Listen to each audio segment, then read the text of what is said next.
Just kind of curious if people were being honest with themselves how their dry January is going. How many people are really sticking to it, and how many people have had a stressful day, went home and hit the bottle. You know you have a problem when you go, I haven't drank in 7 days. You're doing so good, buddy. Yeah, I know, right? Look, baby steps. For some Yeah. people, that's a big deal. Yeah. So if you have struggled and maybe you've already had a drink and you promised yourself you were going to go all dry for January and you've just made it not even 9 days, don't feel so bad. They say 35% of those aiming for a sober month in January had a drink the first week. Oh. 35%. 35. So my last drink was on Jan 2, and I'm day 7 dry. Okay. That's why I'm saying 7 days, buddy. You're doing great. 7 dry. I'm a hero. Yeah. So healthy. That's great. Yeah, I did really well during break. I was good, stayed away from the booze. I got back to work and give me some tequila. Yeah, you heard about my break. I mean, people saw me at Winn-Dixie 10 o'clock in the morning, drunk. Yeah. I think me and Jason both had epic performances. It was good, huh? I didn't slow down during the break. That's why I'm slowing down this year. Oh, okay. This the rest of the month then? Just, yeah. Or this year? Or, Not this. okay. No. How dare No. you? This year? Oh, okay. You're kind of coasting, maybe pumping the brakes a bit. Yes. It's kind of where you are. And what about you, Virginia? Are you pumping the brakes or are you hitting the gas? I'm pumping the brakes. You're pumping the brakes too. Yeah, because I fell on my face while it was healing from plastic surgery. And was that cocktail related? It was the night that she left my house, Kevin. So, yes. Oh. That night. I got you. Okay. So you went to bed after my house, and then that's when the calamity It happened. was 9 days after my surgery, so I was allowed to drink. Medically, Okay, they yeah. say, wait a week. And boy, did she. And I think I just saved up and went nuts. Yeah. Went all in. We all go a little nuts sometimes. So where are you? When was your last drink and how long are you hoping to go?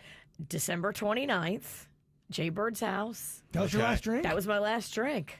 Okay. And I still have the bruises, so I'm really not going to consume anything until the bruises are gone. Wow. Okay. So that's how you're going to say, I cannot have another drink until I'm healed. Yeah.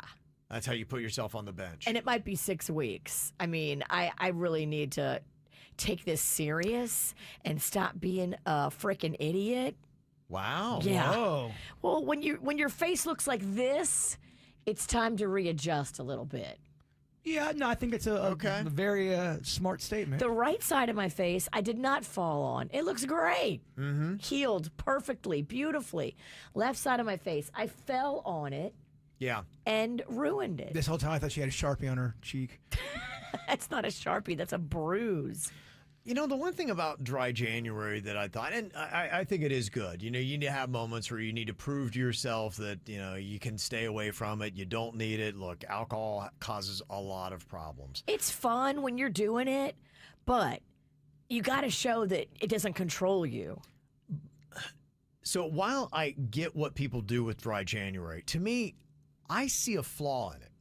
The flaw being that I think what it does is it teaches drinking extremes, not moderation.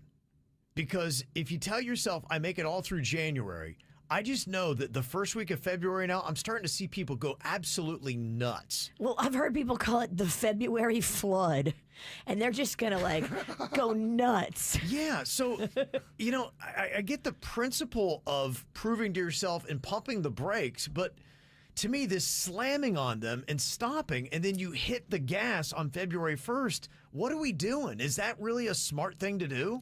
I think it's not smart for people who legitimately have a problem with alcohol. I think if you're a person that, you have some drinks here or there and I want to do dry January, I don't think it's going to be an issue. But yeah, I see what you're saying. Yeah. For someone that likes to go out and drink, you're just waiting for that finish line. All right, it's February. Woo, let's pop the bottles. That's why I like that 1, 2, 3 drinking rule I brought in here the other day, where you go out there and you set limits before of moderation, where you say, I'm not having more than one drink in an hour.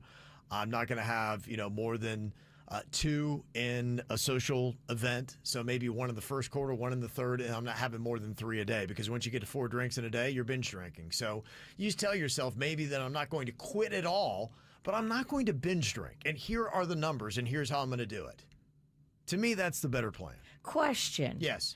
Are you allowed to have, like, say, non-alcoholic beers in between your real beers? Why would you do that? No, you mean To for space it. to be dry January? No, to do 1, 2, 3, like you're talking Oh. about. Well, I don't think that would work because even the fallacy I've heard of the non-alcoholic beers is they still actually have just a tiny little smidge of it. Just drink a water. Alcohol in And I it. can't believe I'm saying this. Drink a water or a Pepsi or something in between. Right.